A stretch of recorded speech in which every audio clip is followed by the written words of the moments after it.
ಚಾನೆಲ್ಗೆ ಸ್ವಾಗತ. ಇಂದು ನಾವು ಕರ್ನಾಟಕದ ಅತ್ಯಂತ ಐತಿಹಾಸಿಕ ಹಾಗೂ ವೈಜ್ಞಾನಿಕವಾಗಿ ಮಹತ್ವದ ಜಿಲ್ಲೆಯಾದ ರಾಯಚೂರು ಜಿಲ್ಲೆಯ ಬಗ್ಗೆ ಸಂಪೂರ್ಣ ಮಾಹಿತಿ ತಿಳಿದುಕೊಳ್ಳೋಣ. ರಾಯಚೂರು ಜಿಲ್ಲೆ ಸಮಗ್ರ ಪರಿಚಯ. ಇತಿಹಾಸ. ರಾಯಚೂರು ಜಿಲ್ಲೆ ಕರ್ನಾಟಕದ ಅತ್ಯಂತ ಪುರಾತನ ಐತಿಹಾಸಿಕ ಜಿಲ್ಲೆಗಳಲ್ಲೊಂದು. ಈ ಪ್ರದೇಶವು ಕ್ರಿಸ್ತ ಪೂರ್ವ 3ನೇ ಶತಮಾನದಲ್ಲಿಯೇ ಮಾವೀರ ಮೇಘಸ್ಥನ್ ಅಶೋಕನ ಕಾಲದಲ್ಲಿ ಬೌದ್ಧ ಧರ್ಮದ ಪ್ರಮುಖ ಕೇಂದ್ರವಾಗಿತ್ತು. ಕೃತಯುಗದಿಂದಲೇ ಈ ಪ್ರದೇಶ ಪಾಂಡವ ಕೌರವರ ಕಥೆಗಳಿಂದ ಕೂಡಿದಂತೆ ಹೇಳಲಾಗುತ್ತದೆ. ರಾಯಚೂರು ಹೆಸರು ರಾಜ ಪ್ಲಸ್ ಊರು ಎಂಬುದರಿಂದ ಉಗಮವಾಗಿದೆ.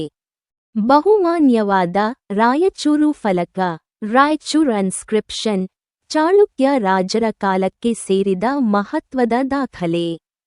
ವಿಜಯನಗರ ಸಾಮ್ರಾಜ್ಯದಲ್ಲಿ ರಾಯಚೂರಿಗೆ ಬಹುಮಹತ್ವ ಇತ್ತು. ತುಂಗಭದ್ರಾ ನದಿಯ ದಡದಲ್ಲಿರುವ ರಾಯಚೂರು ಕೋಟೆ ಇತಿಹಾಸ ಪ್ರಸಿದ್ಧವಾಗಿದೆ. ಪ್ರಸ್ತುತ ಪರಿಸ್ಥಿತಿ.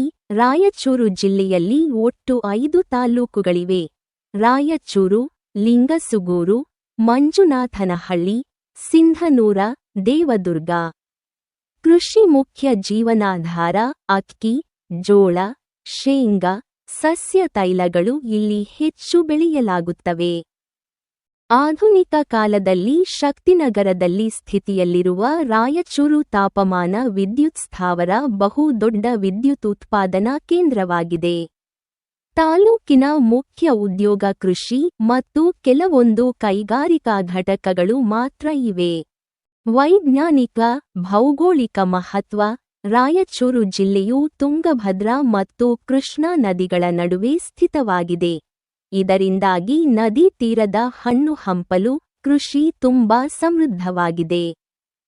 ಭೂವಿಜ್ಞಾನ ಪ್ರಕಾರ ಇಲ್ಲಿ ಗ್ರಾನೈಟ್ ಮತ್ತು ಸುನಾಮಿ ಶಿಲೆಗಳಂತಹ ದಳಗಳು ಪತ್ತೆಯಾಗಿದೆ. ವಿವಿಧ ಹವಾಮಾನ ಕ್ಷೇತ್ರಗಳ ಅಧ್ಯಯನಕ್ಕೂ ಇದು ಅನುಕೂಲವಾದ ಪ್ರದೇಶವಾಗಿದೆ. ಶಕ್ತಿನಗರದ ತಾಪಮಾನ ಸ್ಥಾವರದಿಂದಾಗಿ ಉಷ್ಣತೆಯ ವಿಶ್ಲೇಷಣೆಗೆ ಉತ್ತಮ ಸ್ಥಳ. ಭವಿಷ್ಯ ಯೋಜನೆಗಳು. ಕೃಷಿ ಮತ್ತು ಜಲಸಂಪತ್ತಿ ಅಭಿವೃದ್ಧಿ ಯೋಜನೆಗಳು.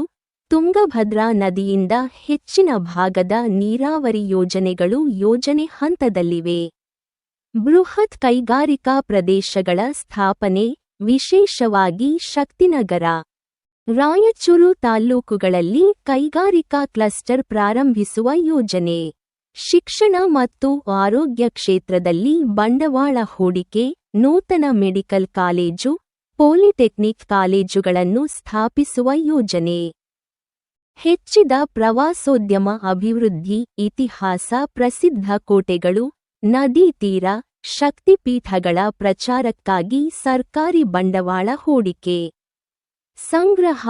ರಾಯಚೂರು ಜಿಲ್ಲೆ ಇತಿಹಾಸದ ನವಿಲುಪಿಂಚಣಿಯಂತೆ ವೈಜ್ಞಾನಿಕವಾಗಿ ಸಮೃದ್ಧ ಮತ್ತು ಕೃಷಿ ಆಧಾರಿತ ಆರ್ಥಿಕತೆಯುಳ್ಳ ಜಿಲ್ಲೆ.